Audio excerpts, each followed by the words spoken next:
ಮನೆಯಲ್ಲಿ ಸ್ಮೋಕಿ ದಮ್ ಬಿರಿಯಾನಿ ಮಾಡಿದ್ದಾರೆ. ಸೊ ಇದನ್ನ ಹೇಗೆ ಮಾಡೋದು ಅಂತ ನೋಡೋಣ ಬನ್ನಿ ಗೈಸ್. ಈಗ ಸ್ವಲ್ಪ ಎಣ್ಣೆ ಹಾಕೊಳ್ಳೋಣ. ಒಂದು 5 ಚಮಚ ಅಷ್ಟು ಎಣ್ಣೆ, ಜೊತೆಗೆ ಒಂದು 2 ಚಮಚ ಅಷ್ಟು ತುಪ್ಪ ಹಾಕ್ಕೊಂಡು ಏನೇನು ಕಾಣಿಸ್ತಿದೆ ಇದೆಲ್ಲ ಹಾಕ್ಕೊಳ್ಳಿ.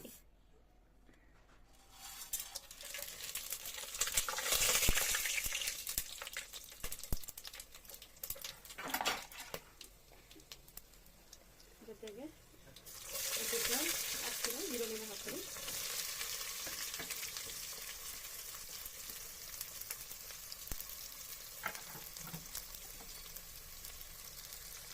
ಈಗ ಇಲ್ಲಿ ನಾನು ರೈಸ್ನ ಇಟ್ಕೊಂಡಿದ್ದೀನಿ.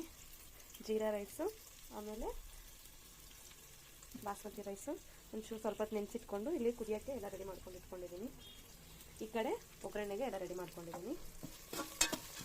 ನೋಡ್ತಿದ್ದೀರಲ್ಲ, ಸೇಮ್ ನಾನು ಯಾವ ಥರ ಮಾಡಿದ್ದೀನಿ ಅದೇ ಥರನೇ.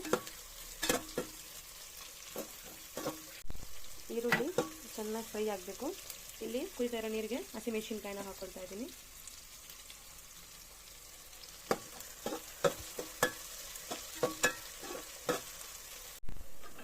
ಈಗ ಈರುಳ್ಳಿ ಎಲ್ಲ ಬ್ರೌನ್ ಆಗ್ತಾ ಬಂದಿದೆ.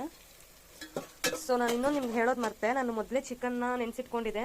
ಇದರಲ್ಲಿ ಒಂದು ಹಾಫ್ ಆನ್ ಅವರ್ ಮುಂಚೆನೇ ಚಿಕನ್ಗೆ ಅರಿಶಿನ, ಮೊಸರು, ಒಂಚೂರು ಉಪ್ಪು, ಗರಂ ಮಸಾಲ, ಚಿಕನ್ ಮಸಾಲ, ಖಾರದ ಪುಡಿ ಎಲ್ಲ ಒಂದು ಸ್ವಲ್ಪ ಹಾಕ್ಕೊಂಡು ಎಲ್ಲ ಕಲಸಿ ನೆನೆಸಿಟ್ಕೊಂಡು ಒಂದು ಹಾಫ್ ಆನ್ ಅವರ್ ಹಂಗೆ ನೆನೆಸಿಡಬೇಕು. ಇದು ಈ ಕಡೆ ನೆನೆಸಿಟ್ಕೊಂಡು ಹುರ್ಕೊಳ್ತಾ ಇದ್ದೀನಿ ಇದನ್ನು. ಇವಾಗ ಆಲ್ರೆಡಿ ಆನಿಯನ್ಸ್ ಎಲ್ಲ ಬ್ರೌನ್ ಆದಂಗೆ ಕಾಣ್ತಿದೆ. ಈಗ ಇದಕ್ಕೆ ಅಚ್ಚ ಖಾರದ ಪುಡಿ ಹಾಕ್ಕೋಬೇಕು.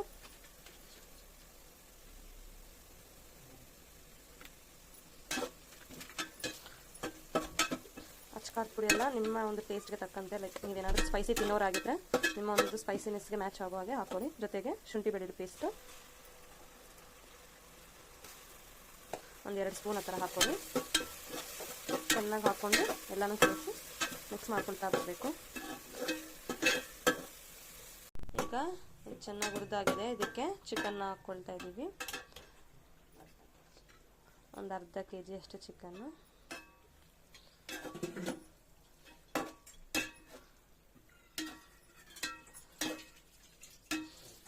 ಹಂಗೆ ಇದಕ್ಕೆ 1.5 ಸ್ಪೂನಷ್ಟು ಉಪ್ಪನ್ನು ಹಾಕ್ಕೊಳ್ತಾ ಇದ್ದೀನಿ. ಉಪ್ಪನ್ನು ಹಾಕ್ಕೊಂಡು ಚೆನ್ನಾಗಿ ಮಿಕ್ಸ್ ಮಾಡ್ಕೋಬೇಕು.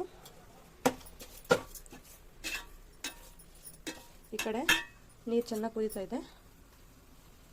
ಇನ್ನೊಂದು ಕಡೆ ಇಲ್ಲಿ ರೈಸ್ನ ನೆನೆಸಿಟ್ಕೊಂಡಿದ್ದೀನಿ. ಬಾಸ್ಮತಿ ರೈಸ್ ಕೂಡ ಇನ್ನೊಂದು ಕಡೆ ನೆನೆಸಿಟ್ಕೊಂಡಿದ್ದೀನಿ.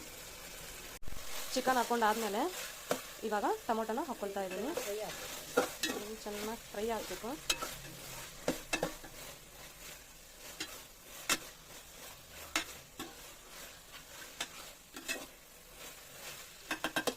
ಅದಕ್ಕೆ ಟೊಮೊಟೊನ ಹಾಕ್ಕೊಳ್ತಾ ಇದ್ದೀನಿ. ಟೊಮೊಟೊ ಹಾಕ್ಕೊಂಡು ಚೆನ್ನಾಗಿ ಮಿಕ್ಸ್ ಮಾಡ್ಕೋಬೇಕು. ಚಿಕನ್ನು ಚೆನ್ನಾಗಿ ಕುಕ್ ಆಗ್ತಾ ಬಂದಿದೆ. ಈ ಕಡೆ ಆಗಲೇ ಹೇಳಿದ್ನಲ್ಲ ನೀರು ಇಟ್ಕೊಂಡಿದ್ದೀನಿ ಅಂತ, ಅದಕ್ಕೆ ಒಂಚೂರು ಚಿಟಿಕೆ. ಜೊತೆಗೆ ಇಲ್ಲಿ ನಮ್ಮಮ್ಮ ಆಲ್ರೆಡಿ ರೆಡಿ ಮಾಡಿ ಇಟ್ಟಿದ್ದಾರೆ. ಸೊ ಬಿರಿಯಾನಿ ಪೌಡರ್ನೆಲ್ಲ ರೆಡಿ ಮಾಡಿ ಇಟ್ಟಿರೋದು. ಇದರಲ್ಲಿ ಏನೇನಿರುತ್ತೆ ಅಂದರೆ ಅಚ್ಚ ಖಾರದ ಪುಡಿ, ಗರಂ ಮಸಾಲ, ಧನಿಯಾ, ಅದು ಇದು ಎಲ್ಲ ಬಿರಿಯಾನಿ ಪೌಡರ್ ಎಲ್ಲ ಹಾಕಿ ಎಲ್ಲ ಮಿಕ್ಸ್ ಮಾಡಿ ಇಟ್ಬಿಟ್ಟಿದ್ದಾರೆ. ನಿಮಗೆ ಕ್ಯಾಪ್ಷನಲ್ಲಿ ನಾನು ಇಂಗ್ರೀಡಿಯೆಂಟ್ಸ್ನೆಲ್ಲ ಹಾಕ್ತೀನಿ, ಒಂದ್ಸತಿ ಅಲ್ಲಿ ನೋಡ್ಕೊಂಬಿಡಿ. ನೋಡಿ ಈಗ ಚೆನ್ನಾಗಿದು ಕುಕ್ ಆಗಿದೆ. ಚಿಕನ್ನು ಓವರ್ ಕುಕ್ಕು ಕೂಡ ಆಗಬಾರ್ದು, ಲೈಕ್ ಮೀಡಿಯಮ್ ಆಗಿರಬೇಕು. ನೋಡಿ ಇಲ್ಲಿ ನಮ್ಮ ಮಮ್ಮಿ ರೈಸ್ ಹಾಕ್ಕೊಳ್ತಾ ಇದ್ದಾರೆ.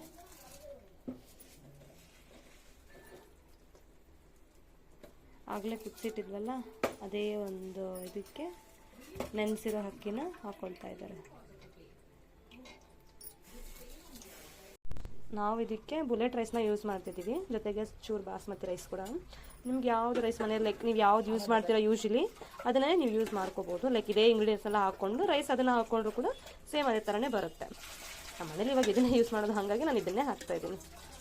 1-2 ಸ್ಪೂನಷ್ಟು ಮೊಸರನ್ನ ಹಾಕ್ಕೊಂಡಿದ್ದೀನಿ. ಹಂಗೆ ಚೆನ್ನಾಗಿ ಮಿಕ್ಸ್ ಮಾಡ್ಕೊಳ್ತಾ ಇದ್ದೀನಿ. ಆಗಿದ ತಕ್ಷಣ ಇದಕ್ಕೆ ಒಂಚೂರು ಅರ್ಧ ನಿಂಬೆಹಣ್ಣನ್ನು ಹಿಂಡ್ಕೊಳ್ತಾ ಇದ್ದೀನಿ. ನಿಂಬೆಹಣ್ಣೆಲ್ಲ ಹಾಕಿ ಚೆನ್ನಾಗಿ ಕಲಿಸ್ಕೋಬೇಕಾಗುತ್ತೆ. ಇಲ್ಲಿ ಚಿಕನ್ ಎಲ್ಲ ರೆಡಿ ಆಗಿಬಿಟ್ಟಿದೆ, ಮಸಾಲ ಎಲ್ಲ. ಇನ್ನೊಂದು ಕಡೆ ಇಲ್ಲಿ ನಮ್ಮ ಮಮ್ಮಿ ಸ್ಮೋಕಿ ಬಿರಿಯಾನಿ ಮಾಡ್ತಿದ್ದಾರೆ. ಸೊ ಅದಕ್ಕೆ ಕಲ್ಲಿದ್ದನ್ನ ರೆಡಿ ಮಾಡ್ತಿದ್ದಾರೆ. ಆಗಲೇ ರೈಸ್ ಇಟ್ಕೊಂಡಿದ್ವಲ್ಲ, ಅದು ನಮ್ಮಮ್ಮ ನೀರೆಲ್ಲ ಸೋಸಿ ಇಟ್ಕೊಂಡಿದ್ದಾರೆ. ಒಂಚೂರು ಲೈಟಾಗಿ ಕೊನೆಯದಾಗಿ ಕೊತ್ತಂಬರಿನ ಹಾಕ್ಕೊಂಡಿದ್ದೀನಿ. ಇಲ್ಲಿ ಕಲ್ಲಿದ್ಲು ಕೂಡ ರೆಡಿ ಆಗಿದೆ. ಇವಾಗ ಕುಕ್ ಆಗಿರೋದಕ್ಕೆ ರೈಸ್ನ ಹಾಕ್ಕೊಳ್ತಾ ಇದ್ದೀನಿ.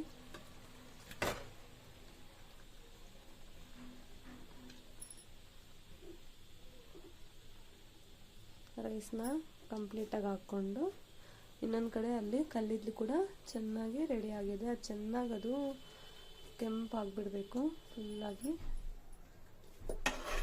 ಅದಕ್ಕೊಂಚೂರು ತುಪ್ಪನ ಹಾಕ್ಕೊಂಡಿದ್ದ ತಕ್ಷಣ ಆಗ ಫ್ಲೇವರ್ ಎಲ್ಲ ನೀಟಾಗಿ ಇದರಲ್ಲಿ ಅಬ್ಸರ್ವ್ ಆಗುತ್ತೆ ರೈಸಲ್ಲಿ.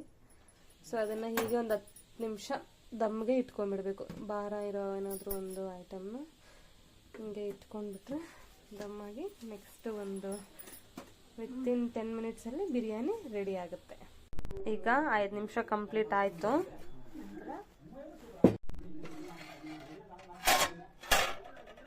ಈಗ ನೋಡಿ ಎಲ್ಲ ಓಪನ್ ಆಗಿದೆ, ತುಂಬ ಸುಡ್ತಾ ಇದೆ. ಇವಾಗ ಇದನ್ನು ತೆಗೆದು ಸೈಡ್ಗಿಟ್ಟು ಸರ್ವ್ ಮಾಡ್ಕೊಂಡು ತಿನ್ನೋದೆ.